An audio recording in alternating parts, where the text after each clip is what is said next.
శ్రీమహాసరస్వత్యై నమః. శ్రీగురుభ్యో నమః. హరి ఓం.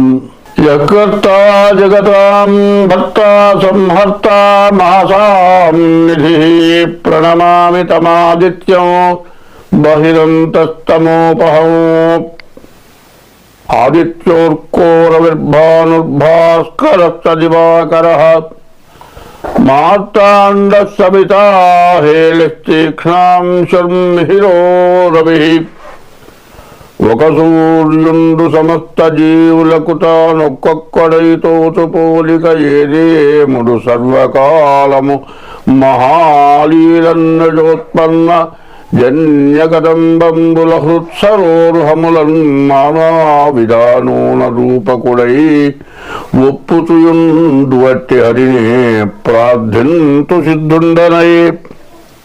2025 సంవత్సరం ఫిబ్రవరి నెల 1వ తారీఖు దగ్గర నుంచి 28వ తారీఖు వరకు 4వ రాశి కర్కాటక రాశి. ఈ కర్కాటక రాశికి మరి 4 గ్రహాలు మాత్రం బాగున్నాయి. రవి, బుధులు, శుక్రుడు, గురువు, ఈ గ్రహాలు పూర్తిగా బాగున్నాయి. ఈ గ్రహాలు బాగుండటం వల్ల ఏమిటంటే రవి, బుధులు బాగుండటం చేత మీకు వ్యాపారం బాగా సాగుతుంది, వ్యాపారంలో బాగా లాభిస్తుంది. తర్వాత ఇల్లు కట్టేవాళ్ళు కానీ, ఇల్లు కొనుక్కునేవాళ్ళు కానీ, ఇల్లు అమ్ముకునేవాళ్ళు కానీ, మరి ఇల్లు స్థలాలు బ్రోకరేజ్ చేసే వాళ్ళకి కానీ చాలా బాగుంది. మరి విద్య చదువుకునే వాళ్ళకి, మరి వ్యాపారం చేసే వాళ్ళకి, ఉద్యోగం చేసుకునే వాళ్ళకి, విదేశాలకు వెళ్ళే వాళ్ళకి అన్ని విధాలా చాలా బాగుంది. తర్వాత మరి ఏదైనా కళాకారులు, నాటకాలు వేసేవాళ్ళు, సినిమాలో యాక్టర్సు, మరి ఇట్లాంటి వాళ్ళకి కళాకారులు అంటే యాక్టర్లనే కాదు, మరి రకరకాల వాయిద్యాలు వాయించే వాళ్ళు ఉంటారు.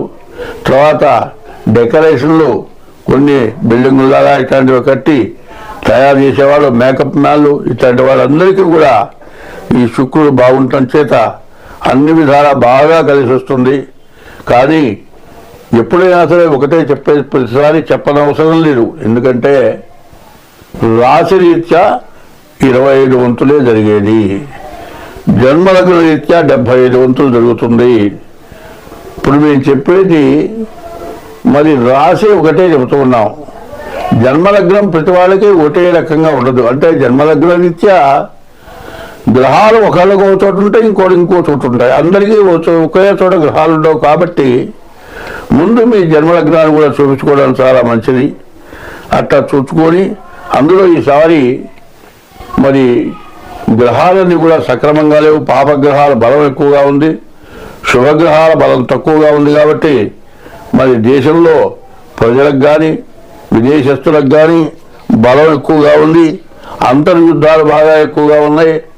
రాజ్యంలో పరిపాలకులకి, ఇంట్లో కుటుంబ సభ్యులకు కూడా సమస్యలు ఎక్కువగా ఉంటాయి. కాబట్టి ఎవరైనా సరే ఈ సంవత్సరంలో ప్రతివాడు కూడా మీ జాతకం చూపించుకొని ఏమి చేయాలనేది దోషాలకి తగిన పూజలు చేసుకుంటే మీకు ఎంతైనా ఉపయోగం ఉంటుంది. ఈ రాశి వాళ్ళు బియ్యపు రవ్వ, పంచదార కలిపి చీమల పుట్టలకు వేయటం ఒకటి. ముఖ్యంగా శనికి జపం చేయించుకోవాలి, కుజుడికి జపం చేయించుకోవాలి. శని కుజుల వల్ల యాక్సిడెంట్లు అవ్వటానికి, దెబ్బలు తగలటానికి, మరి ఆపరేషన్లు జరగడానికి కూడా అవకాశం ఉంటుంది. కాబట్టి ఈ రాశి వాళ్ళు చాలా జాగ్రత్తగా ఉండాలి. ఈ రాశి వాళ్ళకి శని అష్టమంలో ఉన్నాడు. రేపు వచ్చే 30వ తారీఖు అంటే మార్చి 30కి శని అష్టమం నుంచి నవమానికి మారుతాడు. దాదాపు 2 సంవత్సరాలకి ఈ కర్కాటక రాశి వాళ్ళకి చాలా కష్టతరంగా ఉంది. కాబట్టి ఈ రాశి వాళ్ళు చివరి దశ అష్టమ శని నవమానికి 1 నెలలో మారబోతున్నాడు. కాబట్టి మీ జాతకం చూపించుకొని జాగ్రత్త వహిస్తే ఎంతైనా మంచిది, చాలా బాగుంటుంది. స్వస్తి. రవి, బుధులు, శుక్రుడు, గురువు, ఈ గ్రహాలు పూర్తిగా బాగున్నాయి. ఈ గ్రహాలు బాగుండటం వల్ల ఏమిటంటే రవి, బుధులు బాగుండటం చేత మీకు వ్యాపారం బాగా సాగుతుంది, వ్యాపారంలో బాగా లాభిస్తుంది. తర్వాత ఇల్లు కట్టేవాళ్ళు కానీ, ఇల్లు కొనుక్కునేవాళ్ళు కానీ, ఇల్లు అమ్ముకునేవాళ్ళు కానీ, మరి ఇల్లు స్థలాలు బ్రోకరేజ్ చేసే వాళ్ళకి కానీ చాలా బాగుంది. మరి విద్య చదువుకునే వాళ్ళకి, మరి వ్యాపారం చేసే వాళ్ళకి, ఉద్యోగం చేసుకునే వాళ్ళకి, విదేశాలకు వెళ్ళే వాళ్ళకి అన్ని విధాలా చాలా బాగుంది. తర్వాత మరి ఏదైనా కళాకారులు, నాటకాలు వేసేవాళ్ళు, సినిమాలో యాక్టర్సు, మరి ఇట్లాంటి వాళ్ళకి కళాకారులు అంటే యాక్టర్లనే కాదు, మరి రకరకాల వాయిద్యాలు వాయించే వాళ్ళు ఉంటారు.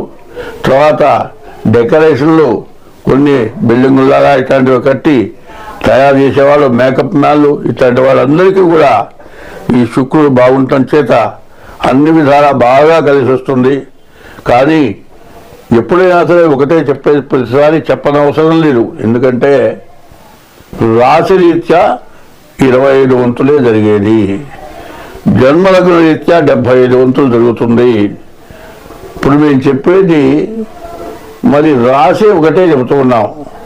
జన్మలగ్నం ప్రతి వాళ్ళకి ఒకటే రకంగా ఉండదు. అంటే జన్మలగ్న రీత్యా గ్రహాలు ఒకళ్ళకి ఒక చోటు ఉంటాయి, ఇంకో చోటు ఉంటాయి. అందరికీ ఒకే చోట గ్రహాలు ఉండవు. కాబట్టి ముందు మీ జన్మలగ్నాన్ని కూడా చూపించుకోవడం చాలా మంచిది. అట్లా చూసుకొని అందులో ఈసారి మరి గ్రహాలన్నీ కూడా సక్రమంగా లేవు. పాపగ్రహాల బలం ఎక్కువగా ఉంది, శుభగ్రహాల బలం తక్కువగా ఉంది. కాబట్టి మరి దేశంలో ప్రజలకు కానీ, విదేశస్తులకు కానీ బలం ఎక్కువగా ఉంది. అంతర్యుద్ధాలు బాగా ఎక్కువగా ఉన్నాయి. రాజ్యంలో పరిపాలకులకి, ఇంట్లో కుటుంబ సభ్యులకు కూడా సమస్యలు ఎక్కువగా ఉంటాయి. కాబట్టి ఎవరైనా సరే ఈ సంవత్సరంలో ప్రతివాడు కూడా మీ జాతకం చూపించుకొని ఏమి చేయాలనేది దోషాలకి తగిన పూజలు చేసుకుంటే మీకు ఎంతైనా ఉపయోగం ఉంటుంది. ఈ రాశి వాళ్ళు బియ్యపు రవ్వ, పంచదార కలిపి చీమల పుట్టలకు వేయటం ఒకటి, ముఖ్యంగా శనికి జపం చేయించుకోవాలి, కుజుడికి జపం చేయించుకోవాలి. శని కుజుల వల్ల యాక్సిడెంట్లు అవ్వటానికి, దెబ్బలు తగలటానికి, మరి ఆపరేషన్లు జరగడానికి కూడా అవకాశం ఉంటుంది. కాబట్టి ఈ రాశి వాళ్ళు చాలా జాగ్రత్తగా ఉండాలి. ఈ రాశి వాళ్ళకి శని అష్టమంలో ఉన్నాడు. రేపు వచ్చే 30వ తారీఖు అంటే మార్చి 30కి శని అష్టమం నుంచి నవమానికి మారుతాడు. దాదాపు 2 సంవత్సరాలకి ఈ కర్కాటక రాశి వాళ్ళకి చాలా కష్టతరంగా ఉంది. కాబట్టి ఈ రాశి వాళ్ళు చివరి దశ అష్టమ శని నవమానికి 1 నెలలో మారబోతున్నాడు. కాబట్టి మీ జాతకం చూపించుకొని జాగ్రత్త వహిస్తే ఎంతైనా మంచిది, చాలా బాగుంటుంది. స్వస్తి.